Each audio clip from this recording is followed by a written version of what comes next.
ईद के मौके पर मैं तमाम देशवासियों को, खासकर किशनगंज वासियों को और छतरगाछ वासियों को ईद की मुबारकबाद पेश करता हूं और साथ ही अमन, शांति, मोहब्बत का पैगाम देता हूं कि सब लोग मिलजुल कर रहे।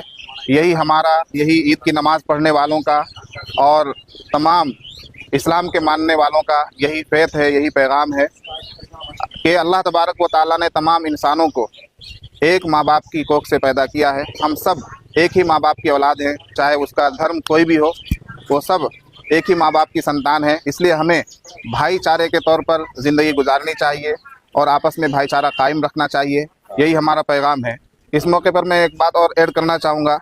कल परसों खबर सुनी मैंने कि हमारे मुल्क के वज़ीर आज़म, प्राइम मिनिस्टर की तरफ से सौगात मोदी, ईद के मौके पर गरीब मुसलमानों को सौगात मोदी के नाम पर उन्होंने किट्स तकसीम की है। तकरीबन 32 लाख मुसलमानों तक उन्होंने वो राशन किट्स पहुंचाया है।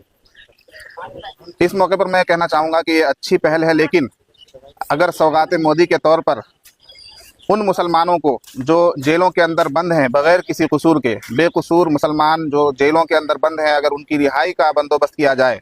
इसी तरह अभी जो मुसलमानों पर वक्फ बोर्ड बिल 2024 का जो ख़तरा मंडरा रहा है, इसको वापस ले लिया जाए और इसी तरह जिन मुसलमानों के घर खासकर उत्तर प्रदेश में और दूसरे प्रदेशों में गिराए गए हैं, बुलडोज किए गए हैं, उन लोगों को घर मुहैया किया जाए तो ये सबसे बड़ी सौगात होगी। वरना चावल देकर, दाल देकर, सेवई और चीनी देकर जो आप सौगात मोदी दे रहे हैं, ये सौगात मोदी नहीं, ये फ़रेब मोदी है। ये आप धोखा दे रहे हैं। अगर वाक़ईतन आप हमको ईद की सौगात देना चाहते हैं तो पूरी भाजपा टीम से मैं गुजारिश करना चाहूँगा कि आप बेकसूर मुसलमानों को जेलों से रिहाई दीजिए, आप वक्फ बिल को वापस लीजिए, बुलडोज़ किए गए मुसलमानों के घरों को बनाने का काम कीजिए।